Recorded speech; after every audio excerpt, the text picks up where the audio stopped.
అప్పగించబడుతుంది. ఎందుకో తెలుసా?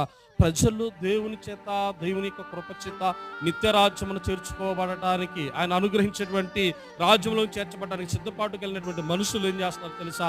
లోకం వైపు చూడటం ప్రారంభించేశారు. ప్రభువా, మనమంతా చూసింది, అయ్యా మేము ఎప్పుడు వెళ్తామయ్యా, మమ్మల్ని ఎప్పుడు తీసుకెళ్తాయా పాలు తేలి ప్రవహించేటువంటి దేశంలోని, కానీ అడగటం కన్నా వీళ్ళు ఏమడుగుతుందో తెలుసా? మాకు కాకరకాయలు కావాలి, దోసకాయలు కావాలి, కీరకాయలు కావాలి, మాకు ఆహారం కావాలి.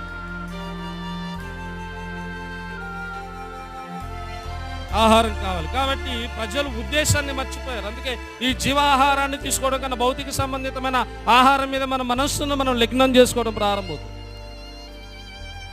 మన మనస్సును ఇప్పుడు కూడా దాని మీదే పెట్టుకుంటాం. ఏంటి ఆదివారం అంటే సండే స్పెషల్ ఏంటంటాం, కానీ సండే నువ్వు బహుభోజనంలో పాలుభాగస్వామి ఎవరైనా అడుగుతావా? ఏంటి సండే స్పెషల్ ఏంటండి అంటావు అయిపోగాలని. ఏం లేదు, వెళ్తా పట్టుకెళ్ళాలి, వెళ్తా